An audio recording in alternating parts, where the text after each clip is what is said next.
Perkenalkan, saya Novita Melaniratana dengan NIM 23010502115, nomor presensi 8 dari Rombel E. Pengetahuan yang sudah saya pahami terkait materi bimbingan dan konseling yaitu dimulai dari latar belakang perlunya bimbingan dan konseling di sekolah, yaitu dapat dibedakan menjadi beberapa faktor diantaranya ditinjau dari aspek psikologis. Psikologi merupakan kajian tentang tingkah laku individu. Psikologis dalam bimbingan dan konseling di mana kita memberikan pemahaman tentang tingkah laku individu yang menjadi klien, yaitu memperhatikan tingkah laku klien yang perlu dirubah atau dikembangkan apabila ia hendak mengatasi masalah-masalah yang dihadapinya atau ingin mencapai tujuan-tujuan yang dikehendakinya. Selanjutnya, ditinjau dari aspek sosial budaya. Salah satu dimensi kemanusiaan itu adalah dimensi kesosialan. Sebagai makhluk sosial, manusia tidak pernah dapat hidup seorang diri. Dimanapun dan bila manapun, hidup senantiasa membentuk kelompok hidup terdiri dari sejumlah anggota guna menjamin baik keselamatan, perkembangan, maupun keturunan. Dan yang terakhir, dapat ditinjau dari perkembangan iptek. Pilihan yang terus berubah atau overchoice. Para siswa sekarang lebih dahsyat lagi menerima pengaruh global. Kondisi ini menuntut guru BK tidak boleh ketinggalan iptek. Sekolah ataupun lembaga wajib menyiapkan SDM calon guru BK agar kompetensinya relevan dengan kebutuhan masyarakat. Guru BK di sekolah harus berkreasi mengatasi tantangan masa depan anak-anak yang makin kompleks. Bimbingan dan konseling adalah proses pemberian bantuan kepada individu, kepada orang ahli, atau kepada seseorang, baik anak-anak, remaja, maupun dewasa, agar orang yang dibimbing dapat mengembangkan dirinya sendiri secara mandiri.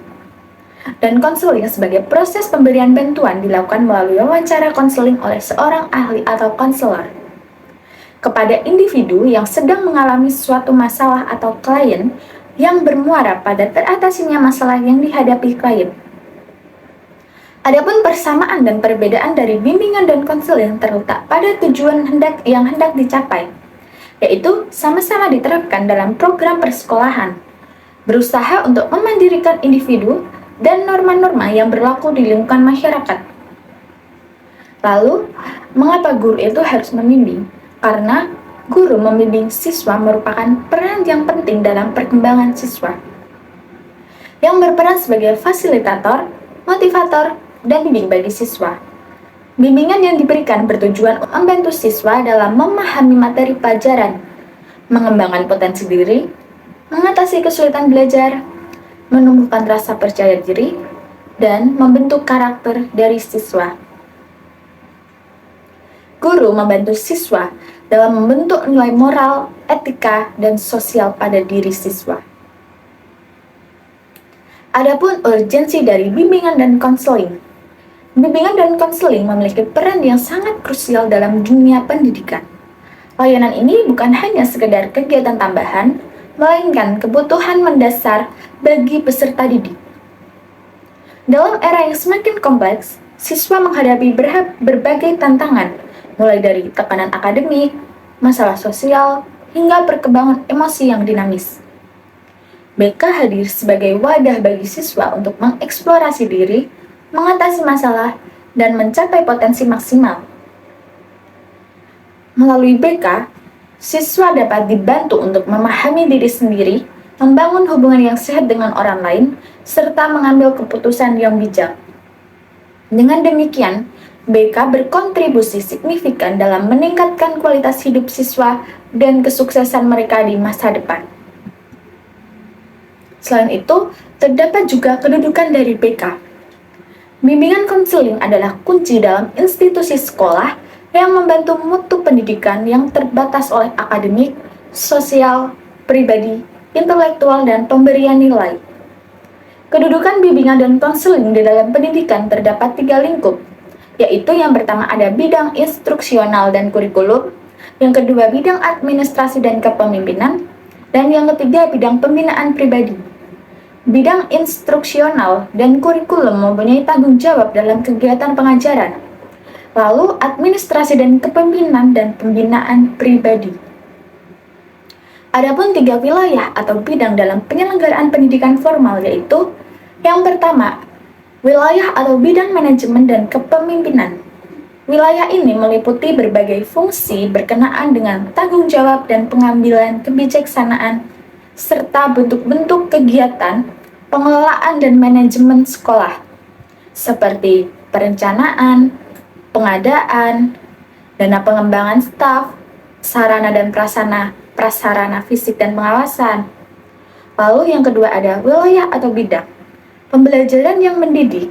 Wilayah ini meliputi semua bentuk pengembangan kurikulum dan pelaksanaan pengajaran, yaitu penyampaian dan pengembangan pengetahuan, keterampilan, sikap, dan kemampuan berkomunikasi oleh peserta didik. Dan yang ketiga, ada bidang bimbingan dan konseling. Bidang ini meliputi berbagai fungsi dan kegiatan yang mengacu kepada pelayanan kesiswaan serta individual agar masing-masing peserta didik dapat berkembang sesuai dengan bakat, minat, potensi, dan tahap-tahap perkembangannya. Selain itu semua, terdapat juga keunikan dan keterkaitan tugas guru dan konselor.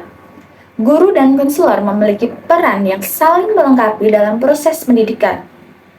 Guru berfokus pada pengembangan kognitif melalui pengajaran, materi akademik, membantu mengatasi masalah pribadi, sosial, dan emosional, yang terdiri dari segi akademik dan personal.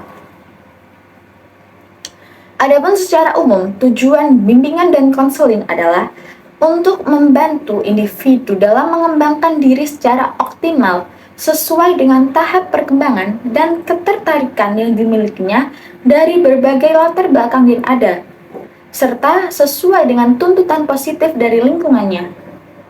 Selain itu, bimbingan dan konseling di sekolah juga memiliki tujuan lain, yaitu yang pertama, membantu siswa mengembangkan seluruh potensinya seoptimal mungkin. Yang kedua, mengatasi kesulitan dalam memahami dirinya sendiri. Yang ketiga, mengatasi kesulitan dalam memahami lingkungan di sekitar siswa meliputi lingkungan sekolah, keluarga, pekerjaan, sosial ekonomi, dan kebudayaan. Lalu, adapun pemahaman saya tentang fungsi dan orientasi bimbingan dan konseling di sekolah yaitu yang pertama, ada fungsi pemahaman. Berbagai kegiatan bimbingan dan konseling, siswa memahami diri sendiri, kelebihan, kekurangan, potensi, dan lingkungan sekitarnya, serta membentuk dalam mengembangkan potensi optimal untuk menyesuaikan diri dengan lingkungan dinamis dan konstruktif. Yang kedua, ada fungsi pencegahan, yaitu untuk mengantisipasi berbagai masalah yang mungkin terjadi dan melakukan berbagai upaya pencegahan agar siswa tidak mengalami hambatan, gangguan, ataupun menimbulkan kesulitan dan kerugian tertentu dalam proses perkembangannya. Dan yang ketiga, ada fungsi pengembangan. Adalah upaya dari guru BK atau konselor dalam menciptakan lingkungan belajar yang kondusif, sehingga dapat memfasilitasi perkembangan dari siswa tersebut. Yang keempat, ada fungsi pengentasan.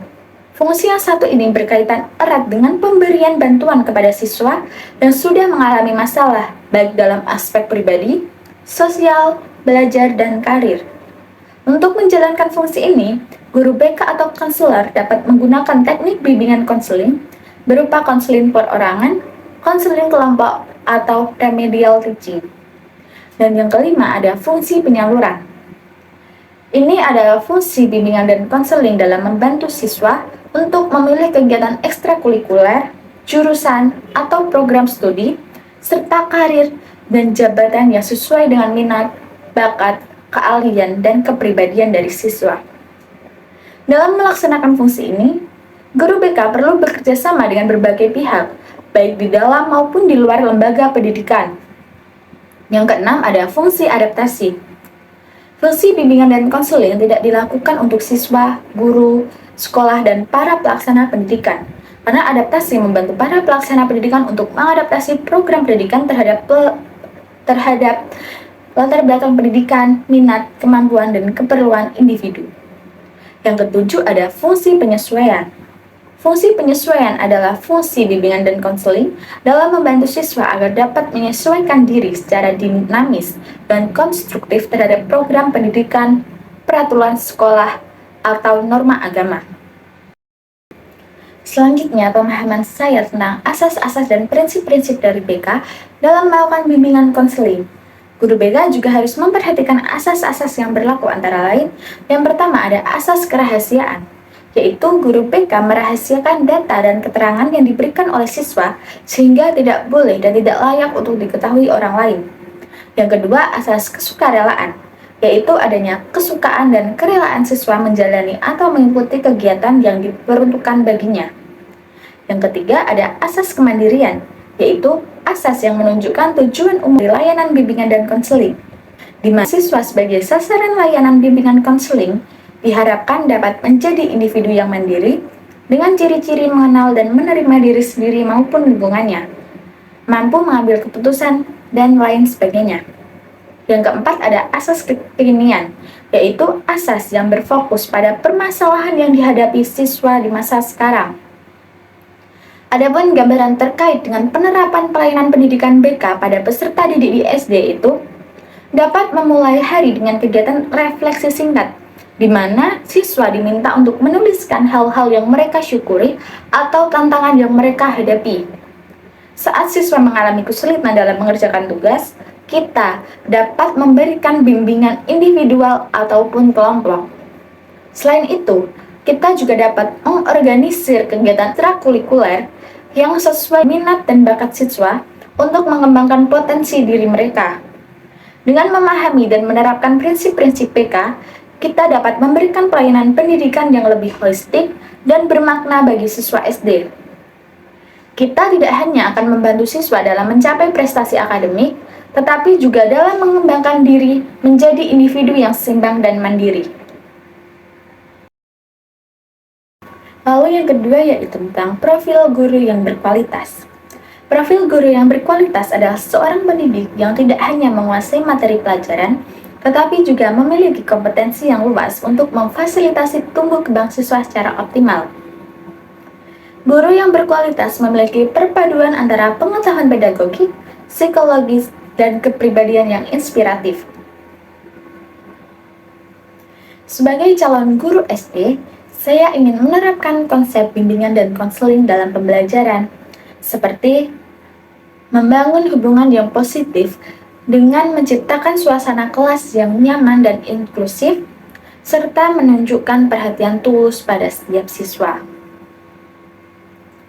Lalu dapat dengan mengenal siswa secara mendalam dengan berinteraksi secara rutin melalui percakapan informal, tugas kelompok, atau kegiatan ekstrakurikuler. Dengan itu, saya dapat menggali informasi lebih lanjut tentang siswa tersebut. Lalu dapat juga dengan cara memberikan bimbingan dan konseling sederhana, seperti mendengarkan cerita siswa dengan empati dan memberikan dukungan secara emosional. Lalu dapat juga dengan meningkatkan kompetensi diri dengan mengikuti pelatihan dan membaca buku maupun artikel tentang bimbingan dan konseling untuk menambah pengetahuan saya.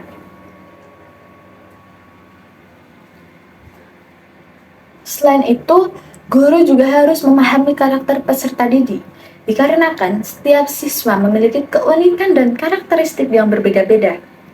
Dengan memahami karakteristik siswa, seorang guru dapat menyesuaikan metode pembelajaran, membangun hubungan yang baik dengan siswa, mengidentifikasi masalah yang mungkin timbul, serta membantu siswa mencapai potensi maksimal seperti bakat dan minatnya.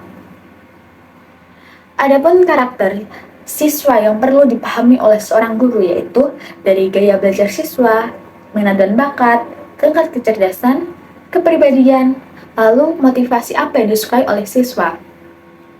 Cara untuk memahami karakter siswa dapat melakukan komunikasi secara langsung dengan siswa tersebut, melakukan tes minat dan bakat siswa, serta memperhatikan hasil karya siswa. Karena dengan hasil karya tersebut dapat mencerminkan bagaimana cara berpikir, kreativitas, dan minat siswa. Selanjutnya yang ketiga yaitu ada tentang 9 layanan BK. Di 9 layanan BK ini Yang pertama ada layanan orientasi. Layanan yang ditujukan untuk peserta didik baru guna memberikan pemahaman dan penyesuaian diri terhadap lingkungan sekolah yang baru dimasukinya. Lalu yang kedua ada layanan informasi. Layanan yang bertujuan untuk membekali peserta didik dengan berbagai pengetahuan dan pemahaman tentang berbagai hal yang berguna untuk mengenal diri sendiri. Yang ketiga adalah layanan penempatan dan penyaluran, yaitu serangkaian kegiatan bimbingan dan konseling yang membantu peserta didik agar dapat menyalurkan atau menempatkan dirinya dalam berbagai program di sekolah. Lalu yang keempat adalah layanan pembelajaran, yaitu layanan yang memungkinkan peserta didik mengembangkan sikap dan kebiasaan belajar yang baik. Yang kelima ada layanan konseling perorangan, yaitu layanan yang memungkinkan peserta didik memperoleh pelayanan secara pribadi melalui tatap muka dengan konselor atau guru pembimbing dalam rangka pembahasan dan pengentasan masalah yang dihadapi oleh peserta didik. Yang keenam ada layanan bimbingan kelompok, yaitu layanan bimbingan dan konseling yang memungkinkan sejumlah peserta didik secara bersama-sama melalui dinamika kelompok memperoleh berbagai bahan dari narasumber tertentu. Yang ketujuh ada layanan konseling kelompok, yaitu layanan bimbingan dan konseling yang memungkinkan peserta didik menyelesaikan permasalahan yang dialami melalui dinamika kelompok. Yang kedelapan ada layanan konsultasi, yaitu layanan bimbingan dan konseling yang diberikan kepada seseorang untuk memperoleh wawasan, pemahaman, dan cara-cara yang perlu dilaksanakan dalam menangani atau membantu pihak lain. Nah, yang kesembilan ada layanan mediasi, yaitu layanan bimbingan dan konseling yang dilaksanakan konselor terhadap dua pihak yang dalam keadaan tidak menemukan kecocokan, sehingga membuat mereka saling bertentangan dan bermusuhan.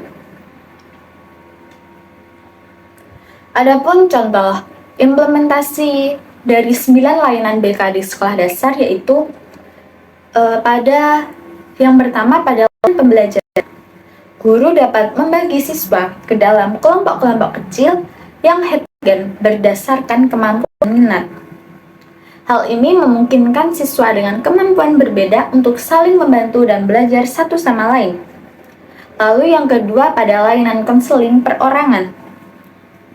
Seorang siswa mengalami kesulitan dalam memahami materi pelajaran tertentu. Di sini, guru BK dapat memberikan konseling perorangan untuk mengidentifikasi penyebab dari kesulitan tersebut dan mencari solusi yang tepat. Guru BK dapat membantu siswa membuat jadwal belajar yang efektif atau memberikan teknik belajar yang lebih baik. Dan yang ketiga, pada layanan konsultasi. Guru BK dapat berkonsultasi dengan guru mata pelajaran lain untuk mendapatkan informasi yang lebih lengkap tentang perkembangan siswa. Hal ini penting untuk menyusun program bimbingan yang komprehensif. Itu keterkaitan dengan orang tua juga sangat penting, sehingga guru BK dapat membuat jadwal untuk berkomunikasi melalui orang tua.